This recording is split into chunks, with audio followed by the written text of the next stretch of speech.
received through the agenda viewer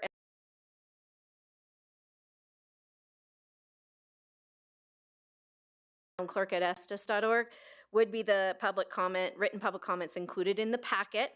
That comments sent directly to the town board through their emails would not be included unless you all sent it to us to be included in the packet. We're not going through and scrubbing your guys' emails to get those public comments to include. Comments need to be received no later than 4 p.m. on Monday prior to the town board meeting. Unless it's a holiday, then we stated that in the policy here, on the draft policy, that it would be added to the packet that following morning. So if there happens to be a holiday on Monday, we would take any public comment received between Friday evening and Monday or Tuesday morning and add it to the packet for you all. So that's how we address that. Comments received after that deadline would not be included in the town board packet for consideration by the board, and that staff would not read any public comments. Those are the items that we discussed, so we can go over those. And then again, I did not change anything that's in your current public comment for town board. Those are listed there, such as the limit of 3 minutes, that people are supposed to direct those comments to the whole board and not an individual. They're supposed to be courteous, professional, limited to the topic that is in front of the board at the time, and that the speakers, when recognized by the chair, would provide their name and address. Individuals who engage in repetitive comments or questions or who are violating the provisions of number 2, which is direct your comments to the full board, would be asked to refrain or yield from the floor. Failure to abide by these requirements after the first warning may result in the board requiring that speaker, in lieu of speaking, submit his or her comments in writing. And that the mayor is responsible for administrating and enforcing these rules. So that's kind of a gist of what the public comment portion was that's in policy 103. So I mean, really at that, I would just take any comments, suggestions, questions you all have related to this draft policy.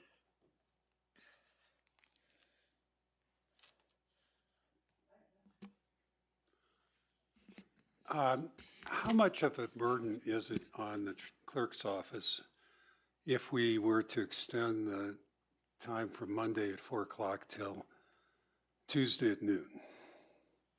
It seems like that's what you've been doing in the past. That was really a direction you all gave staff Oh, last time, was the 4, so it's really whatever the board wants. Okay. I personally would be more comfortable doing it that way. Unfortunately, a lot of people wait till the last minute, and yet we have to give you time to assemble these as well. So I would prefer to move it till noon on Tuesday. I like it the way it is. I think you did a good job incorporating our feedback. I struggle with the noon on Tuesday because we have a study session at 3. There's no way I'm able to read that updated comment between noon and 3. I mean, if it's a really nice slow day or something like that, maybe, but as working full time, I just can't guarantee I could read those comments or give them enough time to digest in the 3 hours, so I like it as is.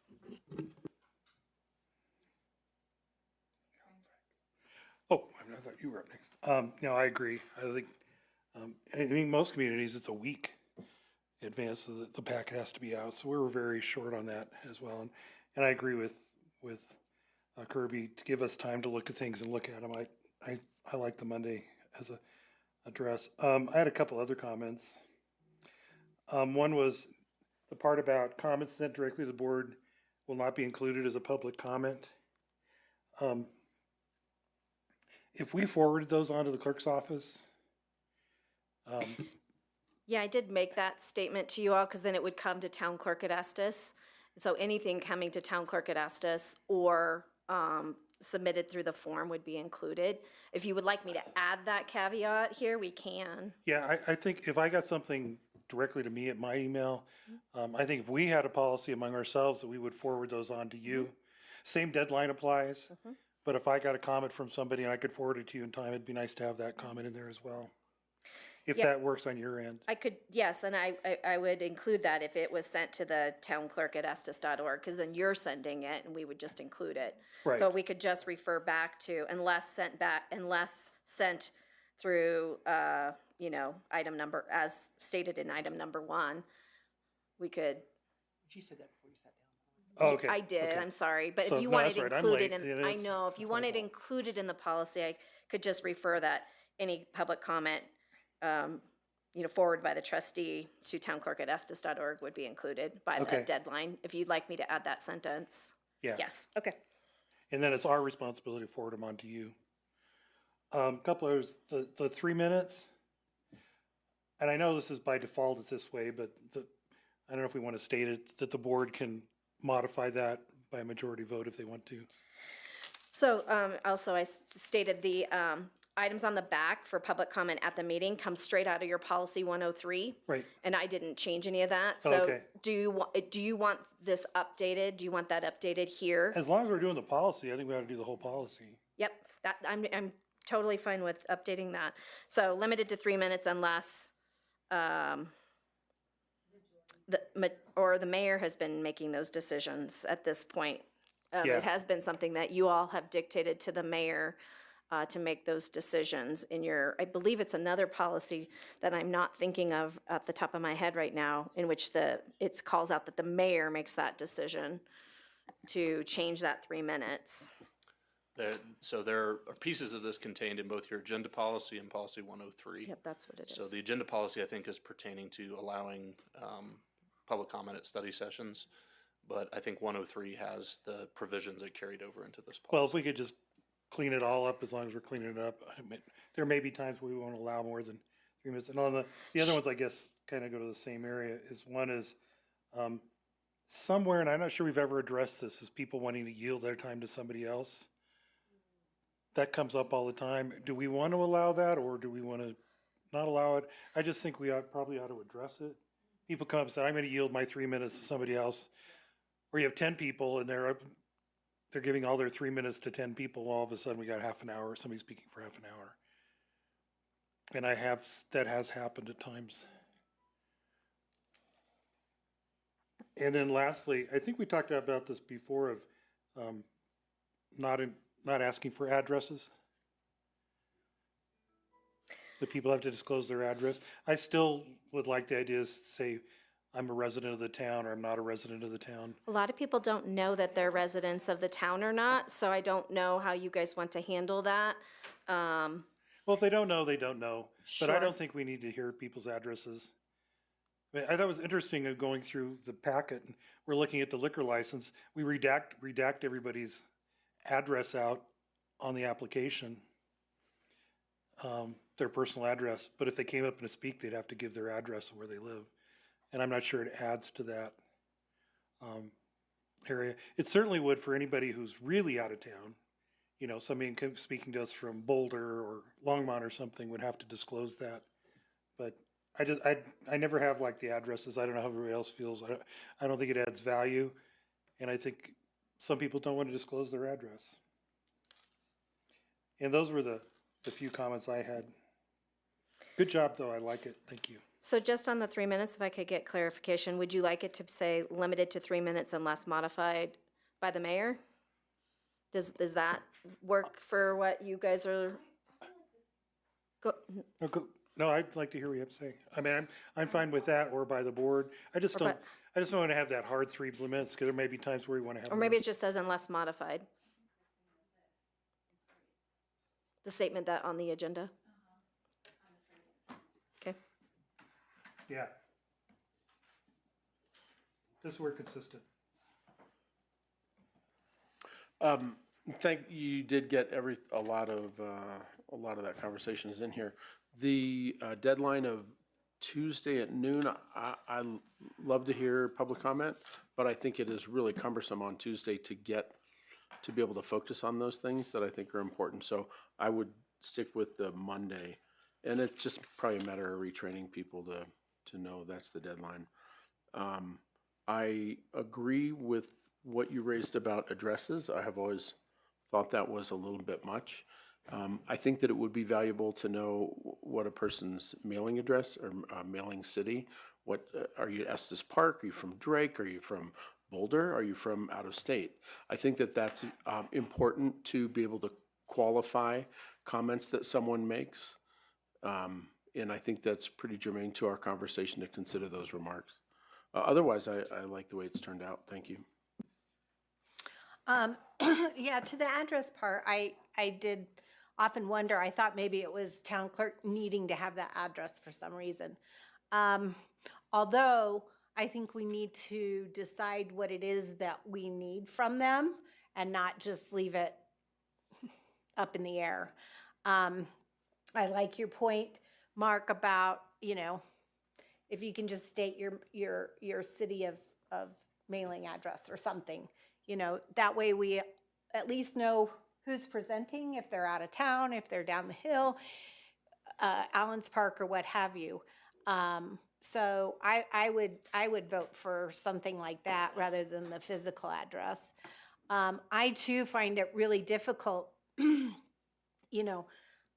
whether you're working or just having a busy Tuesday morning before town stuff, to go and revisit your computer again to make sure you haven't missed anything. So I would strongly vote for keeping it as Monday. So that way, if it's after that, we know it's going to be in our packet, and if we look at our stuff by Monday night, we know we aren't missing anything. Let's see what else. Yeah, I think otherwise, you incorporated their comments that were requested in February. So that's my input. Just to add on to that, good points, Frank, and good questions. I think what I was mentioning earlier, the language on our public comment line on the study session agenda is may be allowed by the mayor with agreement of the majority of the board. And I think that consistency, if we're going to extend past 3 minutes, if we decide that seems reasonable to me, because then it's consistent from study session to regular meeting. Does that make sense? You're looking at me with like a...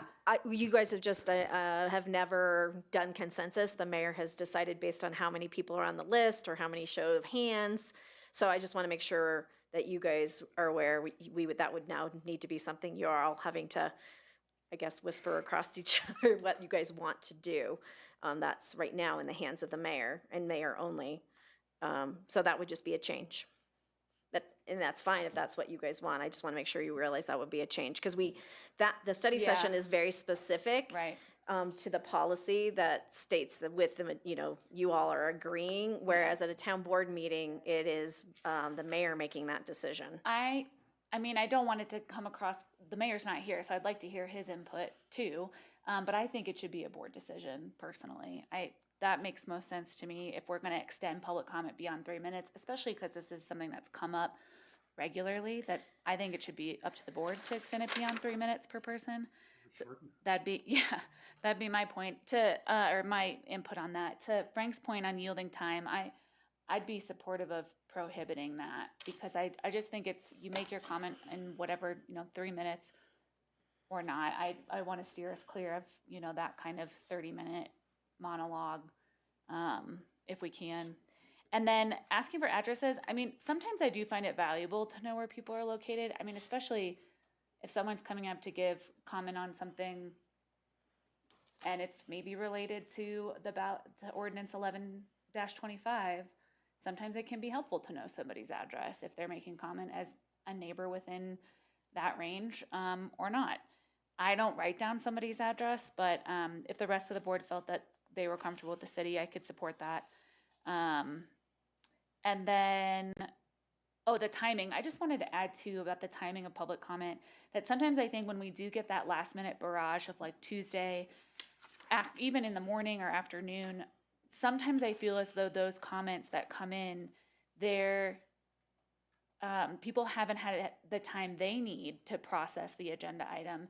They maybe just hear it buzzing around on social media or told by a neighbor, and we get something that says, here's how my feelings on it. And I often can find that some of that public comment, I'm not sure they've had enough time to digest the material either. So I think if I had enough time to process it, I'd be in support of it. But I just don't think it's fair to have that comment come in so much later and then have the expectation that the full board has processed it and digested. I think you run the risk of 3 of us having read it and 3 of us or 4 of us not, so. So Monday it is, clearly.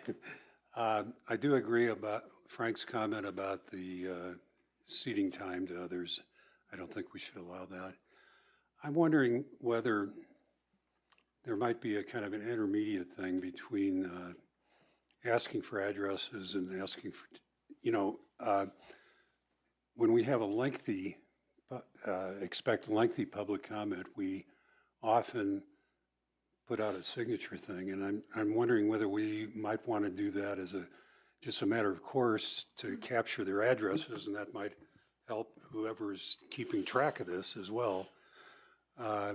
So I would like to advocate for that, and I personally would leave the choice at the meetings up to the mayor. The mayor is running the meetings, he is managing the meetings, and it's not just lengthening, it's shortening as well as lengthening. So my particular preference would be leaving it with the mayor. I have no particular dog in this fight, but I would say I like to have the addresses. And I don't know how, I get the fact that maybe if they're saying something's not popular, they don't want everybody in the world knowing their address, which could have some problems. But I like to know what area they're in for that. But I wouldn't have a problem with saying they're in town or they're from Estes Park. I don't want to have people that are from California coming here and even though they're welcome to, I guess, but they don't live here and they're taking up time that our residents need for comments. And I like the fact that I know where they are in town, kind of what kind of, how it's affecting them. But I also get, like I said, if they're saying that it's not popular, does it run us the risk of, people toilet papering their houses or whatever? And I don't want that to happen either. So maybe just saying that they're citizens of Estes Park or residents in the valley, whatever. No to yielding the time, absolutely no. I'd be no to yielding the time. Then you're gonna get somebody up there for 30 minutes. And then I actually think it should be a board decision about the time frame for comments. Most of the time, I don't think it'd be a big deal 99% of the time. But if you got a mayor in there that decided he didn't, or she didn't want a topic to have a longer time, and everybody else did, or something like that, that would be a tough one. I don't really see that really happening. But to make it a board decision, yeah, I don't know, maybe. I don't know. You're right about the mayor running the meeting, though. That's a good point. I think it's kind of a toss-up. Yeah, I mean, I think the mayor could do it. I think that if there's a huge problem with the board, they should be enough to speak up to them and say, we don't want this, and I think that would solve the problem. So the mayor can decide as far as I'm concerned. Just quickly, has the address thing come up at all? Is there been struggle with? Not really. We've had it a couple times where people have like protective orders or something and don't want to give their address. So I've presented to different administrations over the years the idea of a sign-up sheet. A lot of municipalities use a sign-up sheet to speak.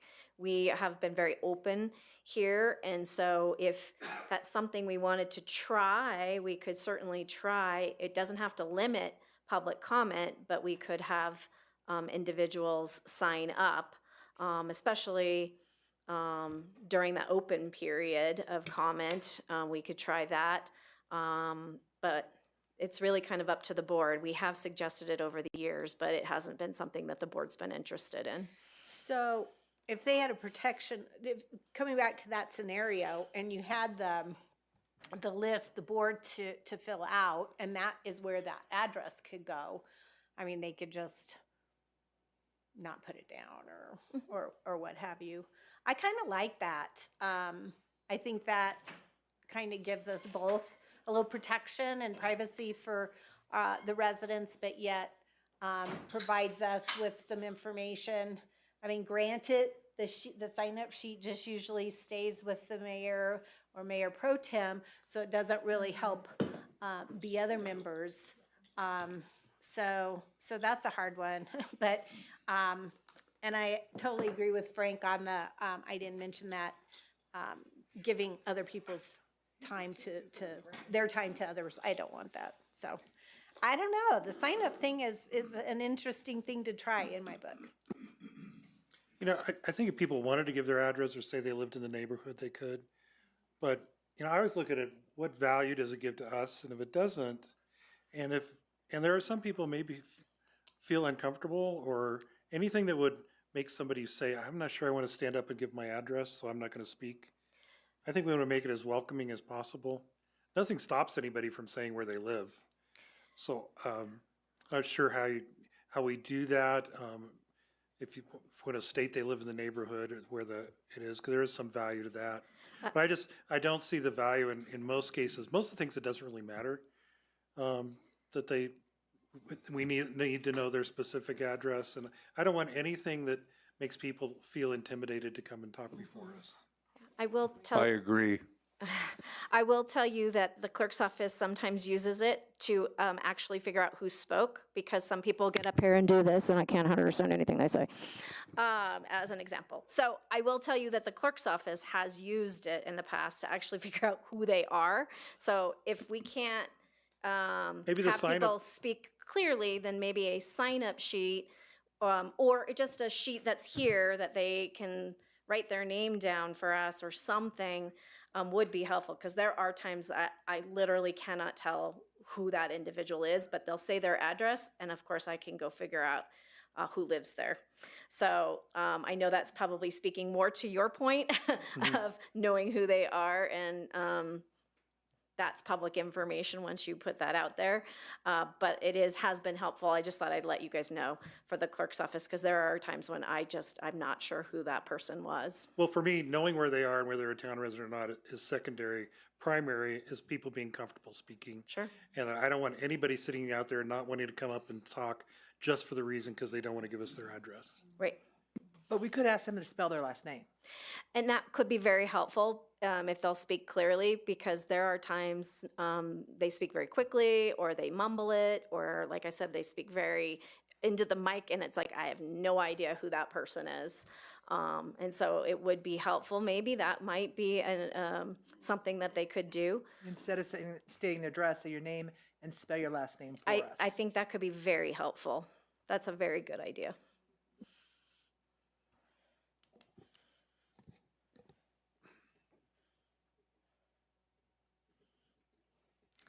Mayor and Board, one thing I should make clear before we close this conversation.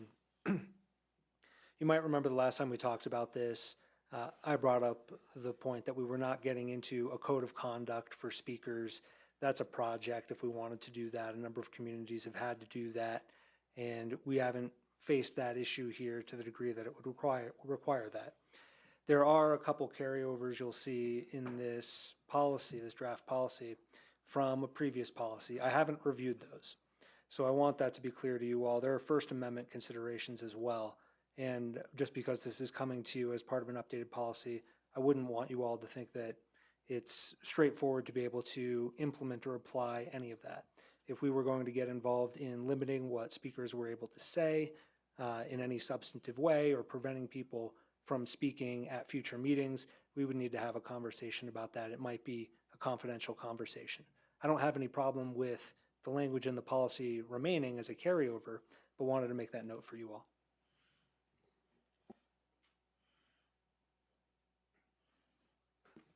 Okay.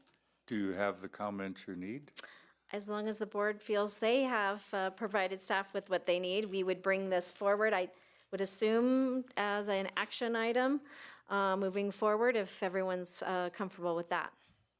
All right. Okay, perfect. Thank you. Thank you, and thank you, Mayor Pro Tem, for letting me be a little tardy. Oh, I yeah. got to bang the hammer. Oh, wow.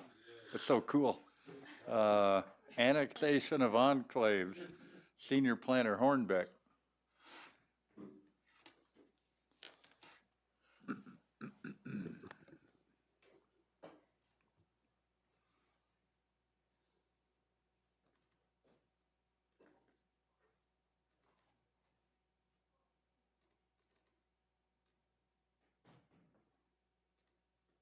have a brief presentation for you. I'm in the process of pulling that up.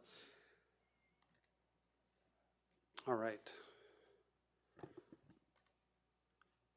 So the Municipal Annexation Act, which governs annexations, as you're aware, defines enclaves and states that an area which has been completely surrounded, excluding right-of-way, by a municipality for a minimum of 3 years is an enclave and can be annexed by that jurisdiction. The town's annexation policy does address annexation of enclaves to some extent.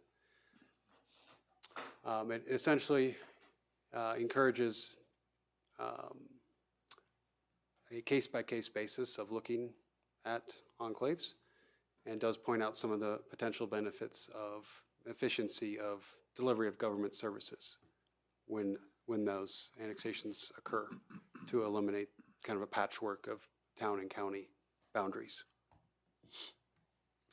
Staff has identified 2 potential enclaves within town. I'll go through those in a little more detail. The Fawn Valley Enclave. This one will require a little further study to determine with certainty if it is in fact an enclave. There appears to be a very small gap in the middle of the river that's not a part of the town, so we need to investigate that further. This area includes 7 lots, all of which have existing single-family homes. The 6 properties north of Fall River are currently zoned E Estate in the county, which would correspond well to the town's E Estate zoning. The property to the south is zoned A1 in the county, and of course that corresponds to the town's A1 zoning as well. The Highway 7 enclave is much larger. It's 19 lots. It totals 127 acres in size. Of those lots, 15 have existing single-family homes. The property at the northwest corner of Mary's Lake and Highway 7, that one is zoned A in the county and has a future land use designation of mixed-use centers and corridors in the town's comp plan. All other properties are zoned RE Rural Estate in the county, which corresponds to the town's RE zone district as well. The process for completing an enclave annexation, the town or a hired consultant would need to prepare legal description and map of the area. There are less procedural requirements with an enclave annexation than a voluntary annexation initiated by a property owner. It requires publication of notice for 4 successive weeks in the newspaper, notification of the county and tax districts, and then the town board after that would contemplate an ordinance to complete the annexation. Potential advantages and disadvantages of an enclave annexation: it would allow residents to vote in town elections, potentially allow more responsive and efficient delivery of government services. Some disadvantages: there would be a potential increase to the town in terms of burden of services and financial burden. There'd be a potential increase in property taxes to those owners, and the town would need to bear the expense of hiring a surveyor, most likely, to create those maps and legal descriptions. Finance and resource impact.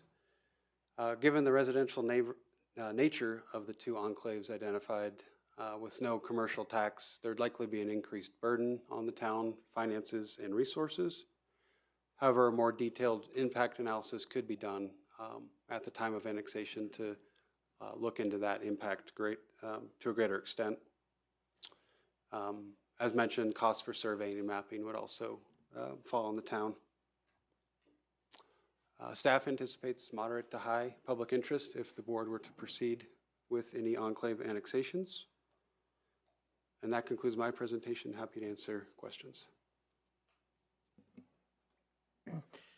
I just wanted to add one negative that wasn't on the list, is that the residents do pay a higher sales tax, which that does affect people, and that's what people do think about, I think, when they're not in town limits, that they're not having to pay the sales tax that people do that are in town limits. And I just didn't see, I saw you said the property taxes, which obviously, but I think as a person who used to live outside town limits, the sales tax is the biggest thing, like when you buy something big, like a car or something like that. Right. So.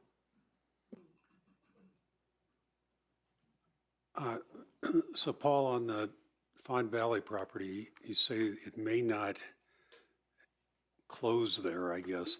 Is that a lot line issue, basically, or, and how would that be corrected if it is not closed? Or changed, not necessarily corrected? Yeah, I do think it's an issue of the lot lines. How they were maybe surveyed to maybe to the center line of the river, and that changing over time, the course of the river. So I think sure. I don't think it was an intentional gap that was left, but I don't know that there is any corrective action to close that.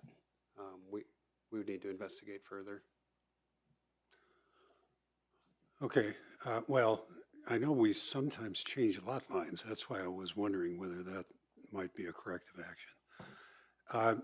The other question I have relates to, do you know what roads are within these enclaves and whether they are county roads or private roads? It looks like the one in Fond Valley is likely a private road based on private drive appearing to the right there. But I don't know on the other one. And the other thing is, do they have city water at these lots? Because I know we have a differential in the rates for city water in town compared to out of town.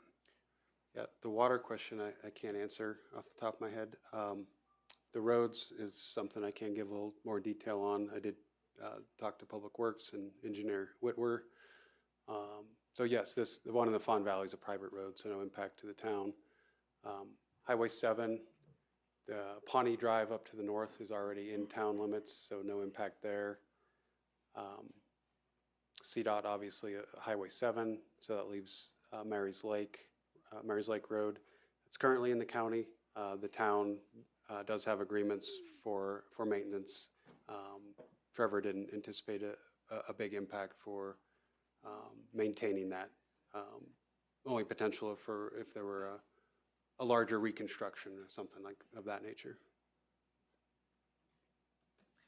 And Trustee Brown, going back to your prior question, if I could, it's not just a question of lot lines, because it's really about whether the town fully surrounds the No, area. I get that.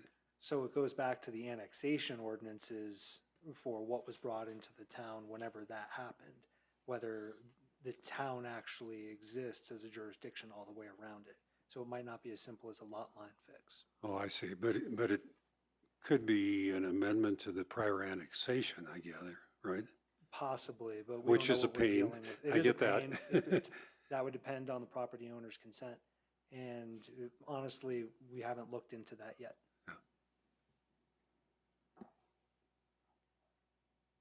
Okay.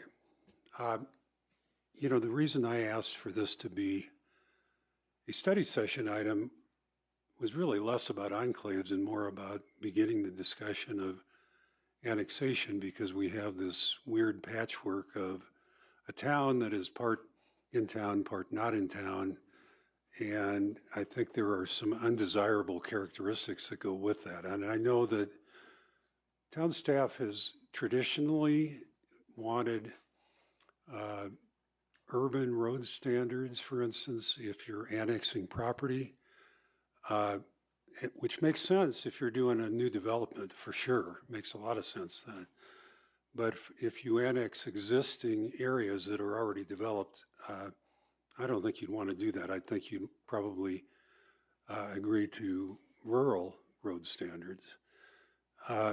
So I think we have some more flexibility than we've traditionally thought of with voluntary annexation. So this is just, for me, largely an initial discussion of annexation generally. I can see a couple of benefits here. We have 2 lots here that are accommodation lots zoned. And if we were to zone, and they're basic, one's empty and one has a single family residence on it. But, you know, that is a potential with annexation, if it's developed, that we would get, at that point, we would get town sales tax. Now, maybe we annex it if it's developed anyway, so I'm not sure that this decision necessarily governs that particularly, but I think there are a lot of different considerations here, and I just want us to start talking about consolidating government in some manner because of what I think is the division created and the lack of social cohesion that exists because of the division between town and county in the Estes Valley. It's not like we have a situation where that division would create suburbs. I don't think that's ever going to happen here. And yet we're kind of stuck with where we're at without some sort of annexation moves. And, you know, it's all historical. I'm not blaming anybody. I just wish it weren't so and that we could consolidate this valley more, because I think it would be good for the public in terms of social cohesion and public policy overall. You know, we had a candidate forum last night that Preserve Estes Park put on, and one of the questions was whether we should reinstitute the joint planning area, which is kind of a way to get partway with that. And I think, generally speaking, the candidates indicated that they were interested at least in investigating that. So this all kind of ties together in a way that we don't always think of it tying together. And so I am interested in really what the other trustees think about this as a matter with respect to enclaves, and probably in the larger sense as well. So I've always been an advocate for cleaning up enclaves. They get messy in so many ways. You know, provision of services, police services.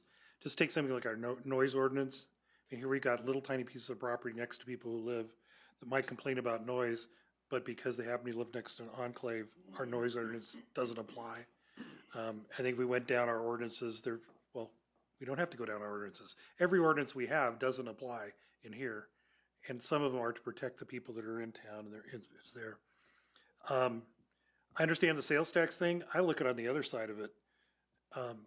These people in this area aren't paying the sales tax, yet obviously they're taking advantage of all the town services. So they're not paying their fair share. They're getting the services and not paying for it. They do when they shop, but for major purchases like a car or something, where all of us and most of the people here would pay their fair share of taxes to pay for the roads and other things and other services.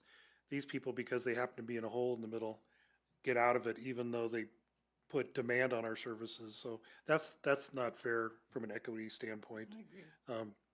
But I also understand people don't want to pay taxes. And the other one is our property tax is so small, it's almost a moot point because it is really small. I know from being on the other side of the county, when we look at law enforcement, I'm guessing if there's a call comes in from there, chances are it's one of our police officers to respond. The sheriff's not going to come in, and the sheriff hated doing enclaves, and rightly so, to have to come all the way up wherever they're patrolling to go in because there happen to be 3 or 4 lots that are in the middle of town. We're going to respond. We're going to deal with it. So they should still be paying their fair share. So interesting. I don't see many of the way roads of us taking on in all these either. They're state highways or roads we already maintain. So that the impact there is not really big. I just think it cleans up the city.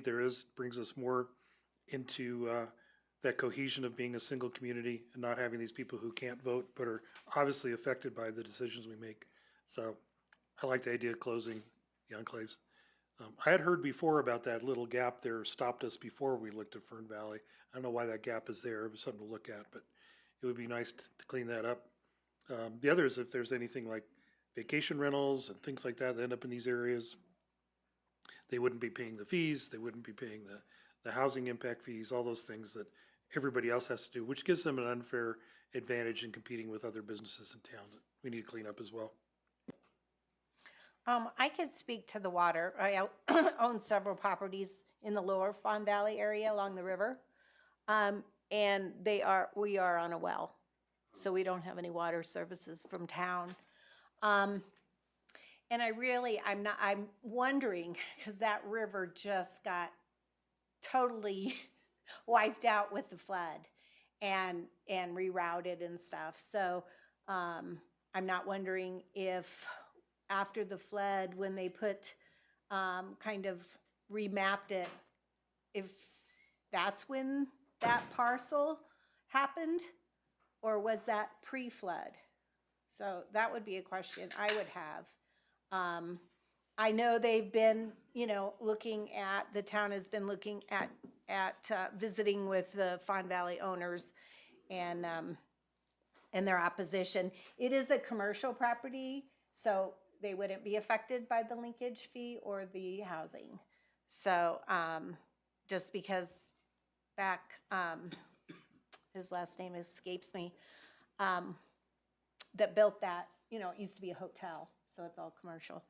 So, anyway, I just wanted to, I don't know if you had looked pre-flood and that piece was still there, Yeah, I think it predates the flood. does it? Okay, thanks. Just kind of for the record, I agree with Frank, the fact that it's probably not fair for the people, but it is a disadvantage for the people that are in when they fight against it, it's because of that. It's not because they don't want town services. It's most likely because their sales tax goes up. That's a good question. The list you have here says they're all single-family homes in Fawn Valley. That's correct. So there is no commercial in the part that's in the Yeah, the county the lists all enclave. those property as single family. There may be one that's a licensed vacation home, and there is one that's zoned accommodations. Okay.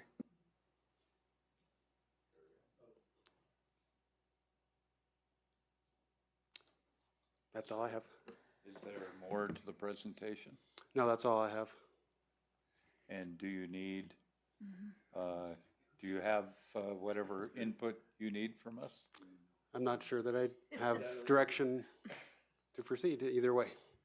Well, I certainly think, yeah, we should move in the direction of annexation of enclaves for the reasons cited by Trustee Brown and Trustee Lancaster. Must be getting close to a consensus there. I would like to see, I'm tentatively interested. I think what I'd really like to see is a breakdown of where like the rubber meets the road. First of all, I want to know, maybe I think there's always not always, sometimes there's an assumption that people don't want to be annexed because of the higher sales tax rates or whatever. Maybe there could be people in there who do want to be annexed because they want the ability to vote. So I'd like to see if, and I understand this might be a larger administrative ask, but I'd like for us to contact some of those property owners and find out, let them know that's been a topic. I'd like to really understand what that financial impact might look like, the surveying and mapping. I just don't, it says significant in the packet. I think what I'm really looking for is like, can we get the brass tacks of what we might be looking at here? Now, this will also be, if we were to, give direction to move forward with an involuntary, annexation, if we find out that most of those property owners are uninterested, that's a new board decision too. So I think the more information we can give to members of the board who will be picking this back up, I'd like to see some of those numbers. And that doesn't have to be down to the total dollar, but are we talking like 6 figures in surveying and mapping? Are we talking 4 to 5 figures? Like, what does that actually look like? So that's where I'm tentatively interested for the reasons that Frank said, but I'm not quite at the at the point where I'm like, yep, let's bring him in whether people want it or not. I definitely feel like I need to learn more, and especially I'd be interested in the financial impact. And I'm sure it'd be almost impossible to anticipate what we may end up receiving. Property tax would be pretty easy, but negligible. But what we might end up receiving in sales tax, that's probably almost impossible to estimate. But I'd be interested, because obviously we're going to get something out of it if people are annexed, but we also have to spend quite a bit to get them there. So more info would be great for me. And I was going to make the same comment that I kind of feel like I certainly do not want to rush towards annexation here. And I think you're right that it makes sense that we gather information and that, the next board is, makes that decision. That makes a lot of sense to me. But there is a lot of information. The water, the reason I asked for the water is that we charge more for water supplied outside of town limits than inside town limits. So we'd have somewhat of a revenue loss there. It's not very much, but it's something. And we have the revenue gain from the property taxes, which is not much either.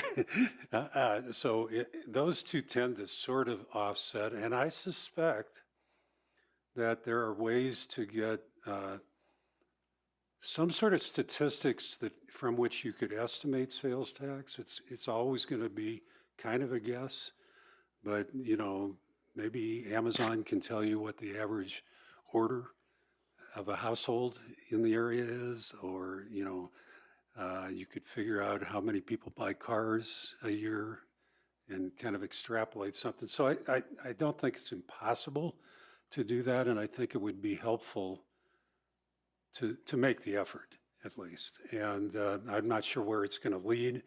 And I still think that the important part of this is to start having a discussion about these fully developed areas that feel like part of the town but aren't part of the town. And I go back particularly to Carriage Hills, where we're putting a whole lot of money into improving their water system there, and they're not part of the town. Now, the water system is ours, so I get it. It's not totally inappropriate, but they are getting some significant benefits from the town without having to pay for them too. So to me, equity is part of it, but not all of it by any means. I think there's more to it than that. I think it's really social cohesion from my standpoint. So I think we need to develop and continue to have a broader conversation of this. And part of it is getting this research done to help us kind of evaluate with enclaves. And I was just going to say, I think maybe an impact study to see what you're really dealing with as far as town costs into this. I know Carriage Hills has been on the radar for years, and I don't know, and I'd like to see the impact on both sides, what the residents would have and the town expense to really make a fair decision. And so that's how I would move forward. Obviously, it's going to be a new board, and they have to have more information than what's been presented for sure.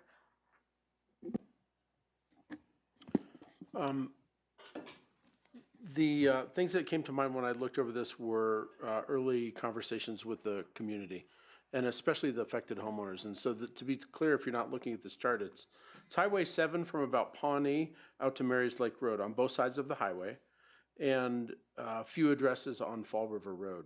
And those are areas that we have the opportunity to annex to provide a fair responsibility on paying for services that are probably already provided.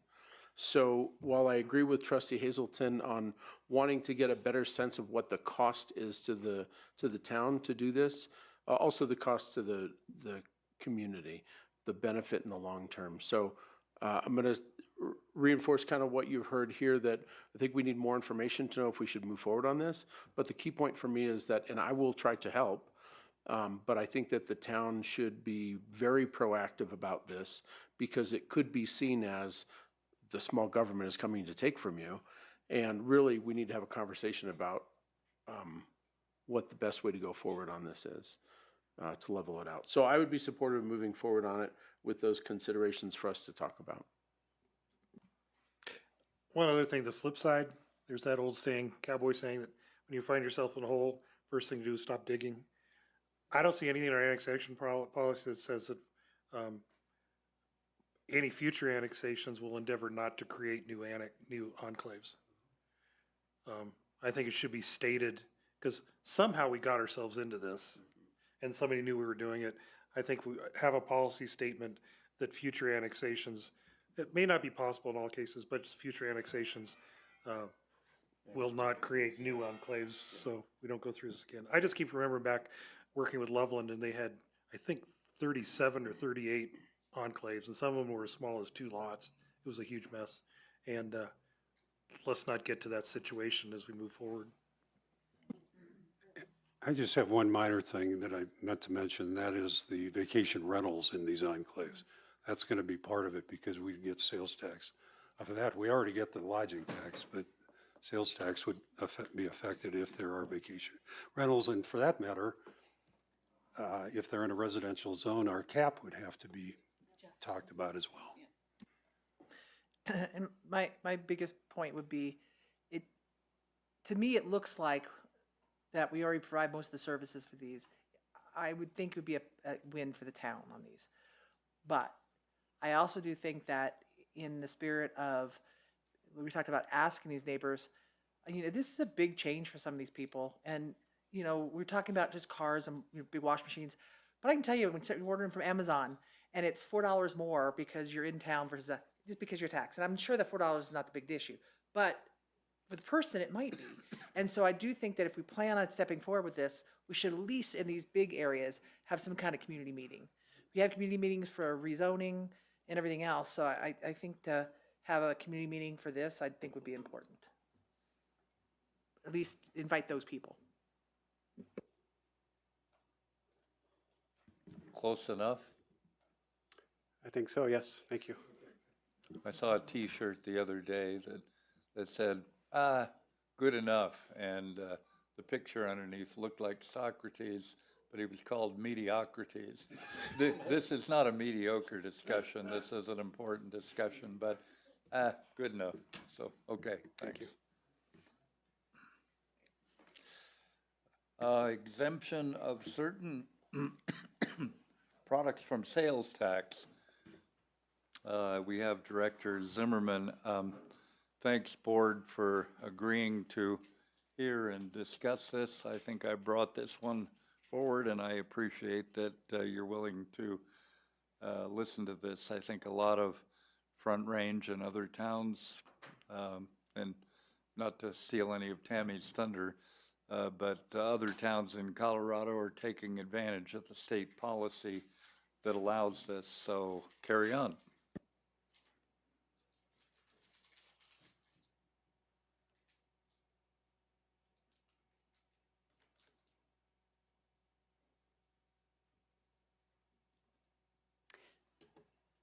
Good afternoon, Town Board, Mayor, Director Zimmerman.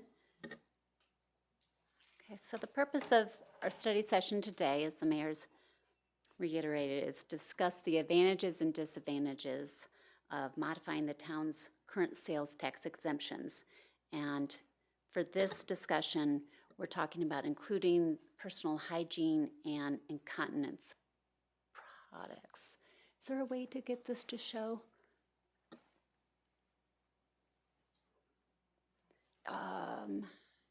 If I hit the go button, please do. Let's see. Yeah, I think we're just off screen somehow. I saw something. Let's go to slideshow. There you go. Thank you, ma'am. Okay. So the town of Estes Park currently does not adopt any of the state of Colorado's sales tax exemptions, for which there are approximately 25 different exemptions allowed for its state collected jurisdictions. I included in the packet the list of those 25 exemptions, and it's on this slide as well. I apologize for the small font. But as we're discussing today, we're honing in on exemption S and T. And objective today is to seek town board input on allowing exemption S, which is diapers and incontinence products, and allowing exemption T, which are period products. And while the town does not track revenue by individual exemption category, staff did a rough estimate of what the exemptions S and T together combined would generate approximately $15,000 to $20,000 annually in our general fund sales tax revenue. Some of the advantage of allowing these exemptions would it provide modest cost savings on essential items, reduces a tax burden that's viewed as inequitable for our women and families, and aligns with the policy trends on essential personal care products. Disadvantages would be a reduction in our sales tax revenue for town services and projects. Now, town staff did recommend adoption of both of these exemptions effective July 1st. While this would reduce some of the town's revenue, in the past 2 fiscal years, the town did exceed our revenue projections slightly, and the impact would not be considered a significant financial burden. The adoption would also align the town's commitment to supporting a family-friendly community. And with that, I'm open to hearing the board's discussion on this item. I like the equity aspect, that it gets us closer to that. I like the biting off a little bit here. It's certainly possible we could consider other items in the future, but I think these are the ones that we would share with a lot of the other Front Range towns in Denver who take advantage or use that state law to create these exemptions. So I see it as a good thing for Estes. It's small, but it's important. Could you go back to the slide that's very hard to see? Yes, ma'am. Thank you. I was just wondering if like formula, baby formula and things like that was anywhere on the list. Food, non candy. So it's just more just general food, home domestic. Correct. Yeah, I don't feel that it's a big enough impact on our budget, our general fund to not go ahead with this start date of July 1st. I think that it tells our community that, you know, as we have been pushing families to live here, that we're supporting that. So I think that should speak quite loudly to those individuals particularly. That's why I was looking kind of at the formula aspect too, because I know that's quite expensive. That is but, expensive. I'm in favor of moving forward with this. I've got a question, and this kind of relates to a discussion I had with Travis. Because I think under state law, it is possible to exempt sales of vehicles from municipal sales taxes, but they're not on this list. And I'm wondering if there's a difference between state administered rules and if you administer your sales tax yourself.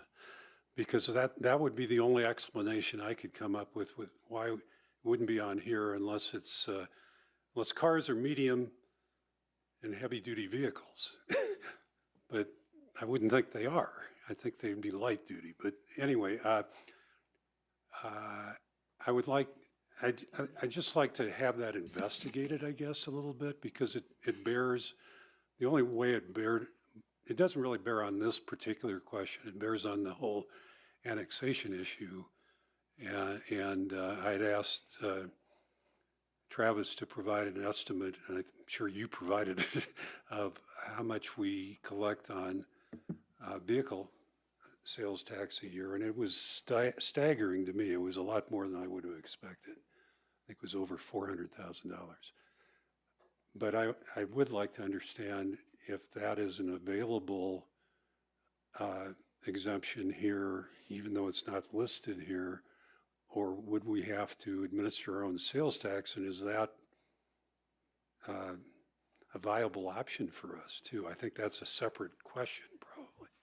And Trustee Brown, I so- think we need to be home rule in order to self-collect sales tax. is that right? I Okay. believe so. Okay. So this is probably a function of not being home rule and not, anyway, I do favor this. I think it makes sense. It's a modest budgetary thing. It has been raised by some citizens in the community, and it does seem, I'm glad that, it just doesn't cover period products, it covers incontinence, so I might be covered as well. So, not yet, but sometime in the future perhaps. But anyway, I'm pleased that this came forward, and I appreciate, Mayor, you advocating for this. So you're okay, Trustee Brown, with moving forward regardless of the separate track of investigating? Okay. I'm for it. I'm supportive of moving forward in it, and I was going to mention what Bill mentioned, that I think we look at it from the lens of diapers and family friendly, but incontinence products span all ages and certainly a large segment of our community. So I'm supportive of it. I will pose the question. I don't need an answer on it. I don't even think we need to talk about it right now. But in looking at this list in the packet, there are a number of products on here that are, exemption categories on here that I might anticipate residents would bring forward as having an interest as being exempt. And so it would be a discussion to come forward if it was there at that time. But, there's some related to renewable energy and sustainability. There are some that certainly affect young families in our community, school district, school activities, school products, things like that. So I don't think it's worth a discussion now. And my understanding is we don't have any of the exemptions in place right now, right? Correct. At all. Okay, just confirming. So it's just something for us to mull over, that, we're starting with these two, which I think are a great idea. And I'll be curious if others come to the table. Yeah, I'm in favor of it. I think it makes sense. It sends the right message. I think this is kind of a civics lessons in lobbying at the state level. Because it looks like by exemption, if you could convince them that your car is going to go into space, you could get an exemption on that. That one just stood out. It said property used in space flights may be exempted from sales tax. Somehow I don't think Elkhorn has a lot of that for sale, but definitely a lobbyist's hands are all over that one. Since I moved here, there's always been a question in the community: how in the world can we tax food? How can we levy a sales tax on food? Food is more essential than incontinence diapers. Food is more essential than any of these other products that we're talking about here. But still, 4 out of 10 communities tax them in the state of Colorado. So it is a hot topic all over the state. It's always been a hot topic in this community. And I think that it's incumbent on us to recognize this part of the conversation, because, and it's going to come up in the meeting in some action items later about our process and how we handle things and the precedent that we set. And this is small. And if you go to the grocery store and diapers or tampons come up on the list of things that you buy, the amount of sales tax that this effort will save is not going to be substantial, as you've shown in the information you provided us for a year of sales tax. So I'm cautious in it because my neighbor could be working on a space product that is allowed, and I'm making a funny point, But we do open the opportunity here to have the conversation about all of these things being permissible for exemption. So I'm reluctant to support this because I don't think that the impact is big enough, either on the people in the community or the town, to be worth going through this exercise of exempting it.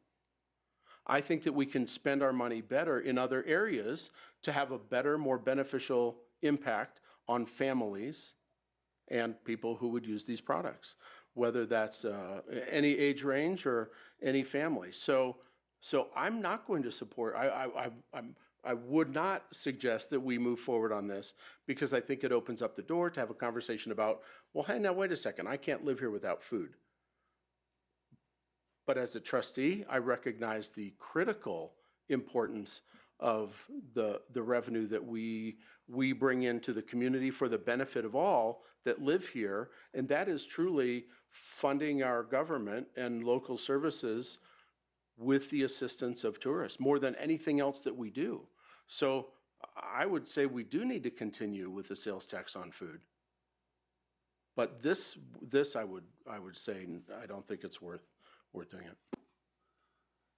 You know, I think, Trustee Igo, your point is well taken in the sense there are two up here that really stand out: the food for domestic home consumption and gas, electricity, and other specified fuels for residential use. Those are huge.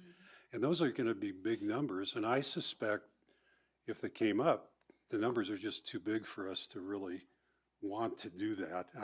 I don't know, maybe people would, but in my mind, this is more symbolic in that essentially it's addressing issues with people that are disadvantaged in some way. They have incontinence, they happen to be female and need period products.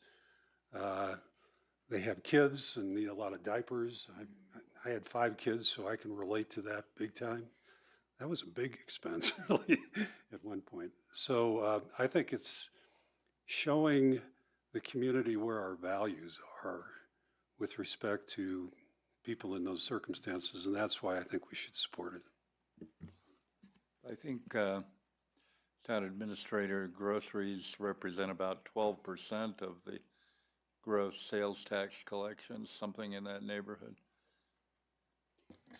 Yeah, I'd have to go back and look at the sales tax reports and the grocery category. Again, the categories are broken down based on the remitter. So the grocery category does include things that are not groceries. Right.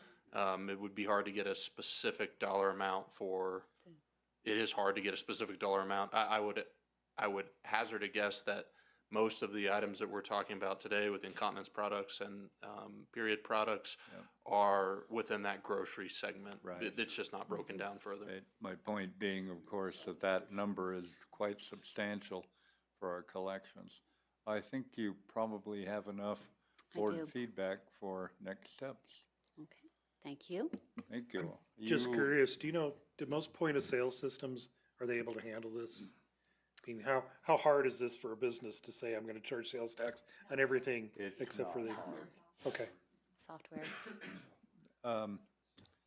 Director Zimmerman, you get to stay at the podium for Do. vendor fee rate for sales tax collection.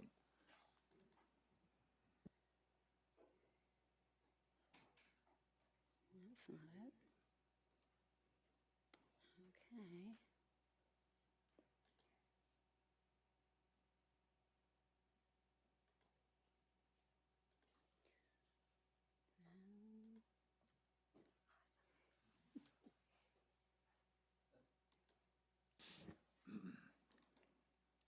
Okay. Thank you, ma'am. We have 2 bunnies in the town clerk's office, who are IT experts. That's right. Mayor and Board, Finance Director Tammy Zimmerman. Okay, along the same lines, we're going to talk about sales tax again, but this is concerning the vendor fee rate and discuss the advantages and disadvantages of modifying the town's current 3.33% vendor service fee. So Estes Park allows retailers to retain 3.33% on their sales tax collected as an administrative fee. The state did eliminate their vendor fee with HB 25B-1005, and that was effective the first of the year. And that allowed all the other entities that they collect for to eliminate that as well or modify it. And Larimer County and several other cities did follow suit. So we're seeking today town board input on eliminating or modifying this vendor service fee. In order to compensate retailers for collecting and remitting the sales tax in a timely manner, they have to be current, can't be a delinquent return. The state of Colorado has historically allowed qualifying retailers to retain that fee,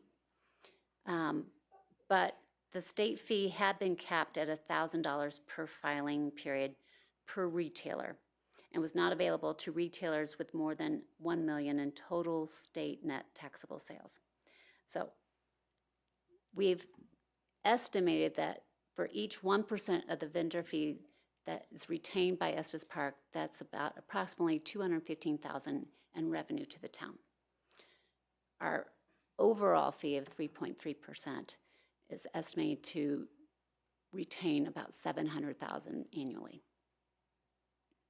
So some of the advantages of modifying this rate would be additional revenue that could support projects and reduce the need for debt issuance, and it would align with the other entities that have modified or eliminated this fee.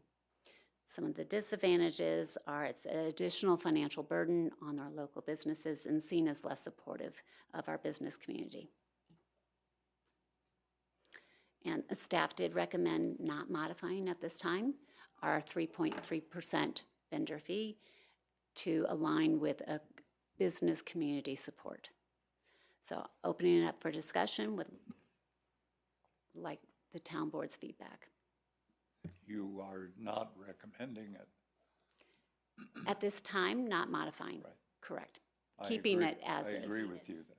So that's my sense. And I appreciate what you have recommended here. As a business owner in retail and selling, it feels like the elimination of the vendor service fee, which is a long-standing accommodation to businesses for going through the trouble of collecting, submitting on time. There's an incentive to pay on time, and that was a great, it wasn't worth a whole lot of money to us, but it was a sense of working together and getting something back from the state and the county. I think less of each of them for removing that because it affected our relationship. I don't like them as much as a retailer. We work very hard to collect, to sell, to be successful and to collect sales tax.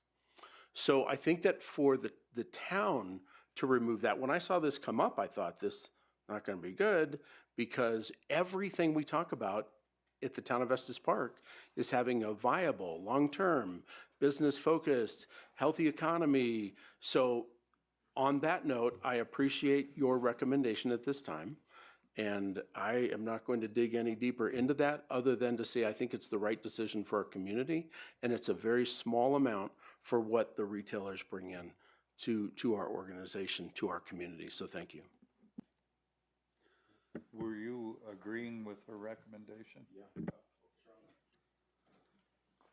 Okay, I was actually sort of surprised as how much it was.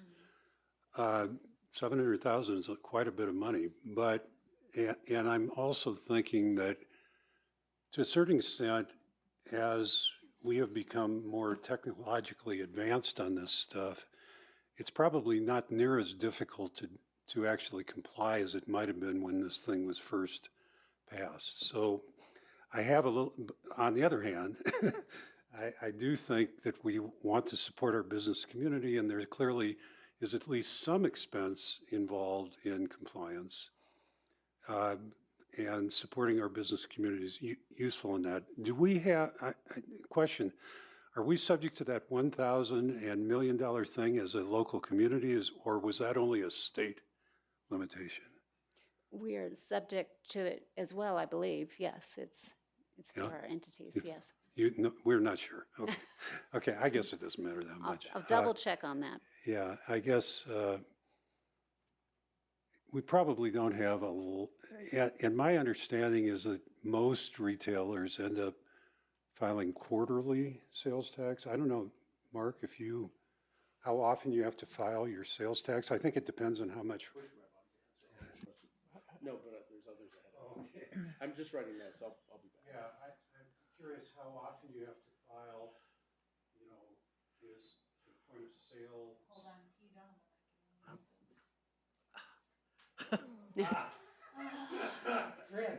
So to answer your question, thanks, that trick worked, actually.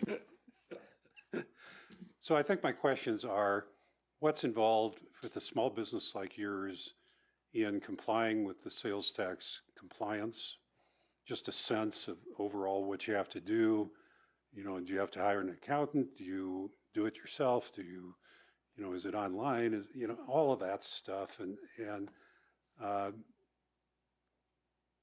And I guess the other, I guess that's really the main question I have, as to what is really truly involved as a small retailer to deal with this, because I think it's probably, of all the parties in terms of relative costs and expense, you'd be right up there compared to, bigger businesses doing this. So I can say for my business, which I don't have a lot of sales tax because medical is not, but dog food, those kind of things are taxed. And it is quarterly for me. And it takes me probably 15, 20 minutes, but you're not paying me to do that. Nobody else is paying me to do that. And so to be business friendly, I think I totally go with your, yes, it affects me. The amount it pays me because I have such little doesn't make a difference whether I do or not. But these bigger businesses, it does make a big difference. And it does take time. And it takes time for them to be collecting it, to sending it, to doing the reports, making sure it's on time. And why shouldn't they get paid for their time? Everybody else gets paid for their time. Everybody else in the room gets paid for their time. So why wouldn't the businesses get paid for their time? So I agree with you. As a business owner myself, we had to pay monthly because it's all based on what your revenue is, right? How much revenue? Yeah, yeah. And I was always like, yes, an incentive, financial incentive to get that tax dollar sent in. And yeah, it was. I mean, it wasn't small, depending on the time of year, it wasn't small, or it was small. So I agree. I mean, we're so small business minded. We have to. That's our community. And I think if we were to do away with this, it's sending a message that our town does not want to send, in my opinion. Whether it's a small amount that you get back or a large amount, I don't think it's the amount so much. It's just, we're letting you keep this. We could have taken it away, but we recognize how valuable you are to us. And I would, so glad you recommended, because I would totally agree with you. Yep, I support the staff recommendation, and thank you for that. And I look forward to sharing, that with the community, that the staff recommended this for our businesses. So thank you. So I'm glad to hear this. I didn't want to have to duke it out about why this is important to business, because when you talk about the amount that it is, I was surprised how much it is. Well, it's a small part of what is being sent to the town. It's a very small part. For each business, it's not a lot, it's symbolic. And we just made a symbolic decision about products that are not going to be taxed in sales for $20,000 because it's so important. So I think the symbolism of this, keep in perspective, this is a little bit of what the town is being collected. We file monthly. It takes a little bit of time because I'm deducting tax exempt donations, things for resale. I have to separate credit card for cash sales. We don't have the most modern system, but using a Square system for our point of sale and our credit cards, it gives me great accounting, but it's still a lot of time to make sure it's right. And it is a period of time that I think is the cost of doing business. So some people will discount, well, you know, you have to pay for accounting services. We do, but it's a symbolic relationship with who we're collecting that money for and how we're sending it off on time to make sure that you get it and I get the discount. It motivates me to get it done. So as to the suggestion that things have gotten easier, actually sales tax has gotten way more complicated if you do mail order or you sell in anything other than right at your counter. The number of districts that collect sales tax in and out of the state is, I have a friend who has a candy store in Georgetown. They stopped shipping out of state because it was too cumbersome. They stopped shipping, I think, to Colorado, one or the other. But they made a business decision to stop because sales tax laws have become so onerous on a small business. So anything we can do to say business does matter to us. It's a great recommendation. Now you can see the passion behind this. Don't bring this back again. And I think we'll be in good shape. Or it'll be a different conversation because this is, I think, important to saying we believe in business. So I appreciate that, Mark. Thank you for, I hadn't thought about that interstate shipment issue because I don't think of most of our businesses doing that, but I suspect there's more than I thought about, and particularly your type of business.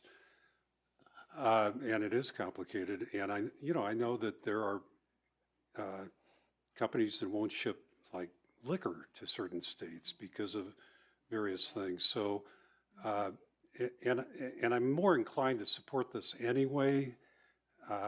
And so I only raised the number because at some point, if we get into a budget crunch as a town, it's a pretty attractive thing to look at that point because it's substantial enough.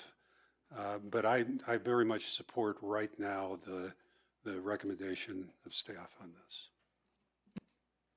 Well, I'll make it unanimous. I don't want to change it either. And I think probably the state did it, looking at their budget situation. They did. They found a way this would raise money. I know it is not technically a tax, but the perception feels like it's a way to increase taxes on small business through the back door. And I'm not comfortable with that. You know, if we get into that kind of situation, you go to the voters and you ask for more and you justify it. But yeah, I just don't like it. It doesn't feel right. And we've been doing it traditionally. It shows a partnership. In this community, we're funding services and we're doing it, not the town is doing it. Us as a community is doing it. And a big part of that is the work that small businesses and big businesses do. And this shows a partnership, giving them some reimbursement back for their part of the partnership and funding our town and our services. So yeah, I don't want to change it. Okay. Your incredible efficiency has us way ahead of schedule. So thank you, Director. Thank you.